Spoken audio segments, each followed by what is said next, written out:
Hello दोस्तों, मैं Sanjay sir Divya coaching के चैनल से आप लोगों को स्वागत करता हूं। दोस्तों देखिए, वीडियो के साथ बने रहिए, कुछ अच्छी बातें बताई जाएगी आपको। देखिए दोस्तों, जैसा ना इस दुनिया में जितने भी व्यक्ति हैं सब बेहतर तरीके से ज़िंदगी जीना चाहते हैं, लेकिन बेहतर तरीके से ज़िंदगी जीने के लिए आपको करना क्या पड़ेगा दोस्तों? देखिए, ज़िंदगी में हमेशा बेहतर से बेहतर की तलाश करो। मिल जाए नदी तो समंदर की तलाश करो। टूट जाता है शीशा, टूट जाता है शीशा, पत्थर की चोट से टूट जाए पत्थर, ऐसा शीशा की तलाश करो। देखिए दोस्तों, वीडियो के साथ बने रहिए। मैं आज आपको भारतीय संविधान, इंडियन कॉन्स्टिट्यूशन का पार्ट 4 लेके आ रहा हूं, जिसमें आपका 1784 का फिट्स इंडिया एक्ट मिलेगा।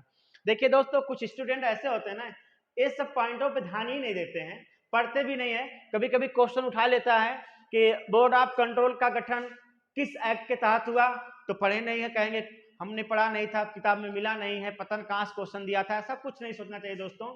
बस खाली हम आपको एक पॉइंट सिखाते हैं कि पढ़िए विस्तार और बनिए स्टार।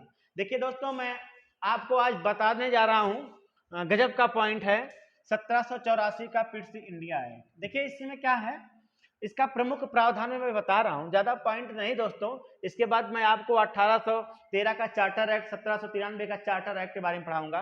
देखिए इसमें प्रमुख प्रावधान 1784, अगर पूछ लिया जाए क्वेश्चन नंबर 1 कि फिट्स इंडिया एक्ट कब लागू हुआ, तो आप कहोगे 1784 ईस्वी में। Very good. उसके बाद उसी के तहत, फिट्स इंडिया एक्ट के तहत सबसे पहला काम किया गया था बोर्ड ऑफ कंट्रोल का गठन।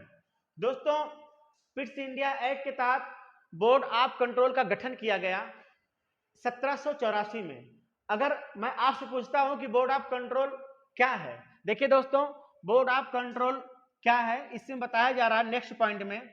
कंपनी के नागरिक, जैसे ईस्ट इंडिया कंपनी थी, अन्य कंपनियां थी ब्रिटिश शासनों की, उसके नागरिक, सैन्य और राजस्व, सैन्य में सैनिक वगैरह जो आते हैं दोस्तों, कंपनी के नागरिक, सैन्य और राजस्व मामलों को बनाए रखने के लिए बोर्ड ऑफ कंट्रोल की स्थापना हुई। देखिए दोस्तों ना, जैसे क्या कंपनी जितने भी नागरिक थे, सैन्य थे, जितना भी राजस्व का मामला था, उसको सही और सुरक्षित बनाए रखने के लिए एक बोर्ड ऑफ कंट्रोल का गठन किया गया। ठीक है दोस्तों, नेक्स्ट पॉइंट में देखिए, उसी में बताया जाता है कंपनी के व्यापार में, जो ब्रिटिशों की कंपनी थी, उसी कंपनी के व्यापार में क्या होने लगा, हस्तक्षेप की नीति जारी हो गई।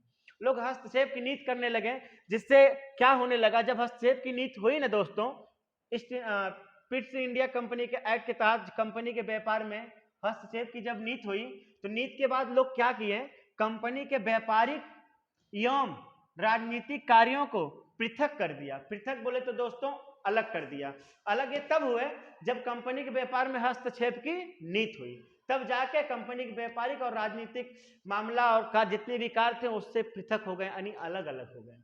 देखिए दोस्तों, नेक्स्ट पॉइंट में आइए आप लोग। देखिए दोस्तों, ऐसा होता है कि कुछ लोग पढ़ते हैं, जीके याद नहीं होता है किसी चीज को। देखिए पढ़ाई हमेशा 2 पॉइंट किया जाता है, एक लर्निंग पावर होता है, एक कंसेप्ट पावर होता है। कुछ लोग याद करते हैं का है, कि है, के है, कहाँ भूल गए, पता चला कि ना कंपनी के था कि का था। ऐसा कभी नहीं पढ़ना चाहिए, हमेशा कंसेप्ट पावर से पढ़ो, हमेशा समझो, थिंकिंग से समझो। जब तक प्रैक्टिकली नहीं समझोगे तब तक आपको जीके जल्दी नहीं याद होता है दोस्तों। देखिए नेक्स्ट पॉइंट में देखा जाए, इस अधिनियम के तहत दैध शासन की शुरुआत हुई, जो 1858 तक विद्यमान रही। देखिए 1784 के फिट्स इंडिया एक्ट के तहत दोस्तों आपका एक दद शासन की शुरुआत हुई। दद शासन की जब शुरुआत हुई, ये शुरुआत हुई थी, मगर 1858 भारतीय शासन अधिनियम तक इसको समाप्त हुआ था, मतलब यहीं तक था। उसके बाद यह जो दैध शासन था दोस्तों ने, भारतीय शासन अधिनियम 1935 के तहत इसको डाल दिया गया था। फिर देखिए दोस्तों, अगर कोई पूछ ले कि दैध शासन का अर्थ क्या है, आप बताइएगा। दैध शासन देखिए वह होता है जब 2 शासक एक साथ सत्ता का संचालन करते हैं, उसे दैध शासन कहा जाता है। जैसा कि दोस्तों देखिए, आप पूरा पॉइंट आप अपने नोटबुक में उतार लीजिए, बहुत वेरी इंपॉर्टेंट क्वेश्चन है, कहीं से भी पेपर उठा सकता है दोस्तों। स्क्रीनशॉट ले लीजिए वीडियो का। जैसा कि दोस्तों आप लोगों ने स्क्रीनशॉट मार लिया है और आप अपने नोट्स में उतार लिए होंगे। देखिए अब आप नेक्स्ट पॉइंट 1786 का अधिनियम। देखिए दोस्तों 1786 का एक्ट क्या है, अधिनियम क्या है, मैंने आपको नेक्स्ट पॉइंट बताने जा रहा हूं।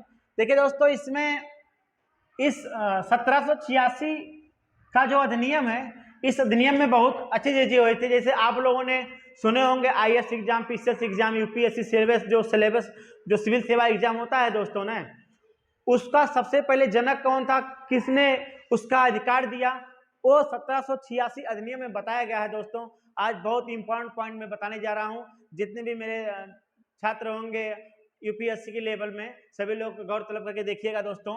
देखिए इसमें बताया गया है 1786 अधिनियम के तहत कि इस एक्ट के तहत 1786 में लॉर्ड कॉर्नवालिस को बंगाल का गवर्नर जनरल नियुक्त किया गया। ये जो लॉर्ड कॉर्नवालिस को बंगाल का गवर्नर जनरल नियुक्त किया गया, उसे यह पद स्वीकार करने के लिए दो शर्तें रखी। देखिए उसने जो है दोस्तों, ये उसने है, इसमें जो लिखा है दोस्तों, उसने यह पद स्वीकार करने के लिए दो शर्तें रखी। मतलब लॉर्ड कॉर्नवालिस बोले अगर मैं बंगाल का गवर्नर जनरल बन रहा हूं तो मेरी दो शर्तें हैं। तो लोगों ने बोला दो शर्तें कौन सी आपकी है। उसने लॉर्ड कॉर्नवालिस की दो शर्तें वो अपना बताए हैं। पहली शर्त उसकी थी कि अगर मैं गवर्नर जनरल बन रहा हूं तो मैं सेनापति अथवा कमांडर इन चीफ का भी पद दिया जाए। उसने बोला कि मुझे ये पद भी मिलना चाहिए, सेनापति अथवा कमांडर इन चीफ का भी पद दिया जाए, वो कॉर्नवालिस ने बोले थे। दूसरा अपना शर्त रखे थे कि विशेष परिस्थितियों में, कोई परिस्थिति आ जाए तत्कालीन या विशेष परिस्थितियों में, परिषद को रद्द करने का अधिकार भी लॉर्ड कॉर्नवालिस के पास होना चाहिए। ऐसा वो अपना शर्तें रखे लॉर्ड कॉर्नवालिस ने कि अगर हमें बंगाल का गवर्नर जनरल आप लोग बना रहे हैं तो मेरी दो शर्तें मंजूर होनी चाहिए। तो फिर बाद में हुआ क्या देखा जाए, लॉर्ड कॉर्नवालिस ने 1793 ईस्वी में, 86 का एक्ट है, कुछ साल बाद 1793 ईस्वी में बंगाल के अस्थायी बंदोबस्त के रूप में नई राजस्व पद्धति की शुरुआत की है। मतलब 1793 में बंगाल के अस्थायी बंदोबस्त के लिए नई राजस्व की पद्धति की शुरुआत की है। नई राजस्व की पद्धति की शुरुआत वो लॉर्ड कॉर्नवालिस ने क्या की है, देखिए आप लोग।